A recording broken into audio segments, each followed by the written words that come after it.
నమస్తే. ఈరోజు మన స్టూడియోలో ప్రముఖ ఆధ్యాత్మికవేత్త ఆస్ట్రోన్యూమరాలజిస్ట్ శ్రీమతి జయప్రద గారు ఉన్నారు. సో జూలై మాసంలో ధనుసు రాశి వారి పరిస్థితి ఏ విధంగా ఉండబోతుందో మేడం అడిగి తెలుసుకుందాం. నమస్కారం మేడం. నమస్తే అమ్మా, శ్రీమాత్రే నమః. మేడం, ధనుసు రాశి వారి పరిస్థితి జూలై మాసంలో ఏ విధంగా ఉండబోతుంది? అర్ధాష్టమ శని నడుస్తుంది, ఎలాంటి జాగ్రత్తలు తీసుకోవాలి, ఎలాంటి పరిహారాలు తీసుకుంటే బాగుంటుంది అంటారు? ధనుస్సు రాశి వాళ్ళకి ఈ మాసం అంతా ఏంటంటే ఒక గురుబలంతో ముందుకు వెళ్ళాలి వీళ్ళు. మిగతా ఏ గ్రహాలు కూడా అనుకూలంగా లేవు, అన్నీ ప్రతికూలంగానే ఉన్నాయి. ఎందుకంటే కుజుడు, శుక్రుడు, తర్వాత రాహు, బుధుడు, రవి వీళ్ళందరూ కూడా ప్రతికూలంగా వీళ్ళని కాస్తంత ఇబ్బంది పెట్టే పరిస్థితిలోనే ఉన్నారు. అందువల్ల ఏంటంటే ఒక గురువు ఒక్కడే వాళ్ళకి అనుకూలంగా ఉన్నారు. గురుబలం ఒక్కటే కాపాడుతుంది.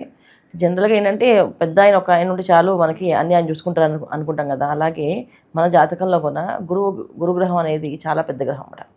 ఆయన ఒక అనుగ్రహం ఉంటే నెమ్మదిగా ఏదున్నా ఆయన ముందు ఎవరు కూడా పెద్దగా అరవలేరు. ఇప్పుడు పెద్ద ఆయన పులి ఎదుర్కొంటే నించుంది అనుకో, మిగతా చిన్న చిన్న వచ్చి ఏం అరవలే కదా, పులిని చూసి భయపడి వెళ్తుంటాయి. అలాగే పెద్ద ఆయన ఇంట్లో ఉన్నారు కనుక అన్ని అనుకూలంగా ఉంటాయి వీళ్ళకి.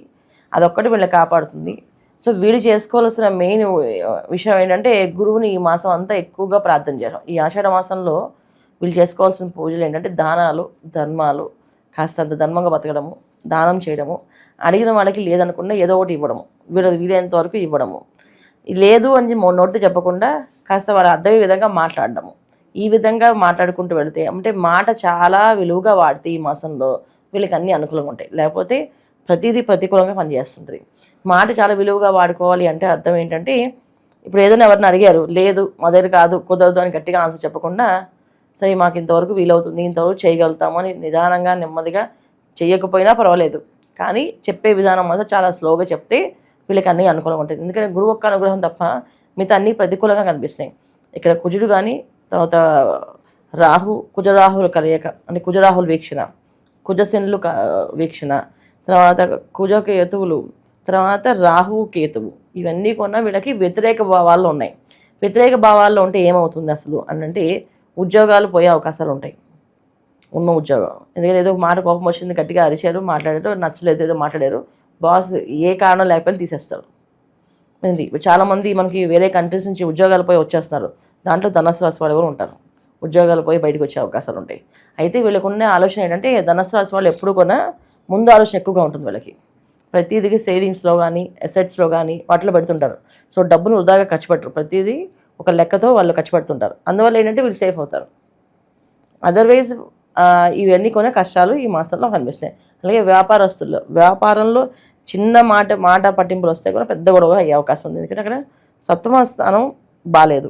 తర్వాత సప్తమ స్థానంలో రవి గురువులు కలిసి ఉండడం ఒకటి. రెండవది ఏంటంటే అష్టమ స్థానంలో బుధుడు, నవమ స్థానంలో కుజకేతువులు ఉండడం అంటే ఇంట్లో సపోర్ట్ ఉండదు, బయట సపోర్ట్ ఉండదు. ఇంట్లో వాళ్ళకు నిధి తప్పని చెప్తారు, బయట వాళ్ళకు నిధి తప్పని చెప్తారు. ఎందుకంటే అక్కడ మన పక్కన న్యాయం ఉన్నప్పటికీ కూడా ఆ న్యాయాన్ని ఎవరు గుర్తించరు. ఎందుకంటే ఇక్కడ ఆవేశంగా మాట్లాడతాం, కోపంగా మాట్లాడతాం, మనం నచ్చినట్టు మాట్లాడుతుంటాం. అవి ఎదుటి వాళ్ళకి నచ్చవు ఈ మాసంలో. ఇంతకుముందు మీరు కోప్పడినా, గట్టిగా మాట్లాడినా మన వాళ్ళు వెళ్ళి సర్దుకుందాం అనేది అనుకునే వాళ్ళు ఈ మాసంలో అలా మాట్లాడితే ఇది తప్పు అని చెప్పి చిన్నపిల్లలు కూడా వేలెత్తి చూపిస్తారు. ఇలాంటి పరిస్థితి ధనుస్సు రాశి వాళ్ళకి.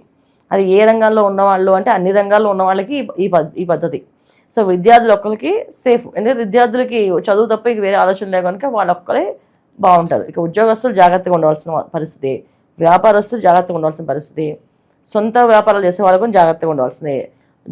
అంటే భాగస్వామి వ్యాపారాలు చేసే వాళ్ళకు చాలా జాగ్రత్తగా ఉండాలి. ఎందుకంటే పార్ట్నర్స్తో చిన్న చిన్న గొడవ వచ్చి ఏదో ఇబ్బంది వచ్చి నా బిజినెస్ నాది, నీ బిజినెస్ నీది అని చెప్పి బయటకు వచ్చేయడం కానీ ఇలాంటి జరిగే అవకాశాలు కాస్త చెప్పాలి అంటే ధనుసు రాశి వాళ్ళకి కాస్తంత ఈ మాసంలో కొంచెం గడ్డు కాలం.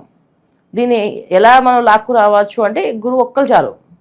గురుబలాన్ని పెంచుకోవాలి. గురుబలం పెంచుకోవాలంటే ఇంట్లో ఉన్న పెద్దవాళ్ళని గౌరవించాలి, ఇంట్లో తల్లిదండ్రులని రోజు కాళ్ళ నమస్కారం చేయడం, వాళ్ళతో వాదించకుండా ఉండడం, తోబుట్టులతో వాదన పెట్టుకోకుండా ఉండడము, తెలిసిన స్నేహితులతో బంధువులతో వాదనలు దిగడం కానీ, ఏదో వాళ్ళు మాట్లాడుతుంటే దానికి నేను ఇంత మాట్లాడతా అని చెప్పడం కానీ ఇలాంటి పనులు ఏం చేయకుండా మంచి పద్ధతిలో మంచి పనులు చేసుకుంటూ మంచిగా మాటని వాడుతూ మంచి మాటలు మాత్రమే మాటని వాడితే వీళ్ళకి అనుకూలంగా ఉంటుంది, ఇబ్బంది లేదు. ఇక వైవాహిక జీవితం ఎలా ఉండబోతుంది మేడం? ఖచ్చితంగా సమస్యలు వస్తాయి. ఎందుకంటే నేనే గొప్ప అని చెప్పే లక్షణాలు ఏర్పడతాయి. ఇప్పుడు భార్య అవ్వచ్చు, భర్త అవ్వచ్చు, ఇద్దరికి ఉన్న వ్యతిరేక భావాలు ఎక్కువగా ఉన్నాయి. సో ఇంట్లో వాళ్ళే మనకి శత్రువులుగా మారే అవకాశం కూడా ఈ మాసంలో కనిపిస్తున్నాయి. ఏం చిన్న ఏముండదు, చిన్నపాటి విషయంలో పెద్ద గొడవ అయ్యే అవకాశం ఉంది. ఒక గ్లాస్ నీళ్ళకు కూడా గొడవ పడే అవకాశం ఉంది ఈ మాసంలో ధనుసు రాశి వాళ్ళు. ఎప్పుడు గొడవ పడి ఉంటారు అసలు. అలాంటిది ఒకసారి గొడవ పడే అవకాశం కూడా కనిపిస్తుంది. ఎందుకంటే ఆటోమేటిక్గా గ్రహస్థితి ఏంటంటే ఎలా నోరు తెరిపించి మనవతో అరిపించి అది అనుభవించాలి. అప్పుడే కదా ఆ గ్రహాలు అనుకూలం చేసామని చెప్పి అనుకోవడానికి కాస్తంత వ్యతిరేక ఫలితాలు వస్తాయి. అన్నిటికంటే ఏంటంటే వీళ్ళకి ఆరోగ్య విషయంలో జీర్ణ వ్యవస్థ దెబ్బతినే అవకాశం ఉంది. అంటే జీర్ణ వ్యవస్థ అంటే డైజెషన్ ప్రాబ్లం, గ్యాస్ సంబంధించిన ఇబ్బందులు రావడం కానీ, బ్యాక్ కానీ ఫ్రంట్ కానీ వీళ్ళకి పెయిన్స్ రావడం, బాడీ పెయిన్స్ రావడం, ఇవి కొంచెం ఎక్కువగా ఉన్నాయి. తర్వాత జీర్ణ వ్యవస్థ కొంచెం ఇబ్బంది పడే ఉంది కనుక తేలికైన ఆహారాలు తినడం మంచిది ఈ మాసం వీళ్ళు. ఏది కష్టమైన ఆహారాలు కాకుండా తేలిగ్గా ఉండే పదార్థాలు, తేలికైన ఆహారాలు తీసుకోవడం, ఎక్కువ స్టోరేజ్ ఫుడ్స్ తినకుండా ఉండడం మంచిది.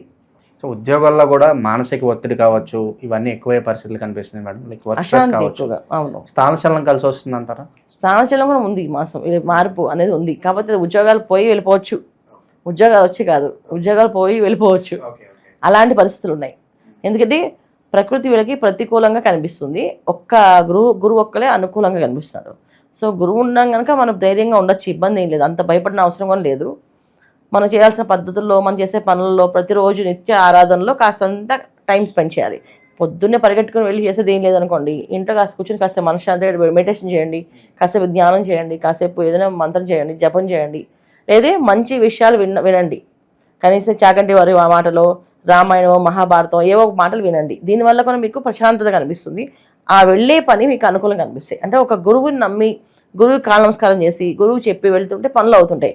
ఎందుకంటే ఈ మాసం వెళ్ళకి గురుగ్రహం ఒక అనుగ్రహం ఉంది. ఆ విషయాల్లో మనం అందరినీ ప్రతిరోజు గురువు దగ్గరికి వెళ్ళాం కదా.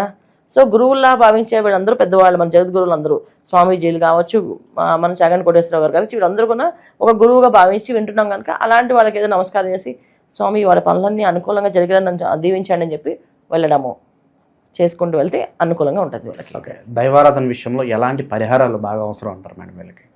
ఎక్కువ మ్యాక్సిమం ఏంటంటే దానం, ధర్మం ఈ మాసంలో వీళ్ళు ఎక్కువ చేయాల్సింది.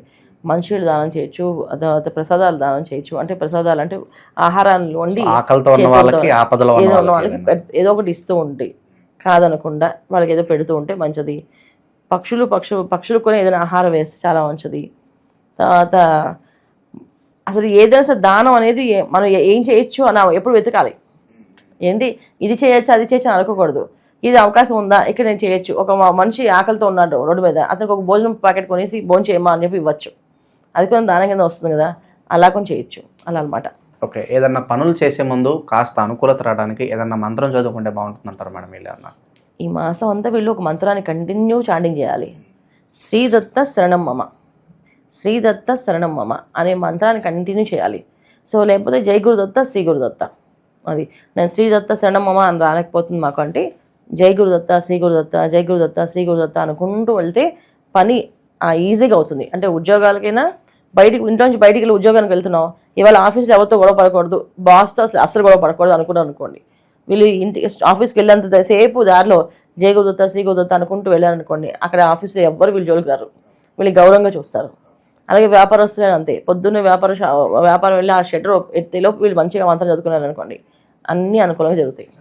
చాలా బాగా వివరించారు మేడం. ఓవరాల్గా ధనుసు రాశి వాళ్ళందరూ కూడా జూలై మాసంలో గోచార ఫలితాలు ఏ విధంగా ఉండబోతుంది మేడం చెప్పడం జరిగింది.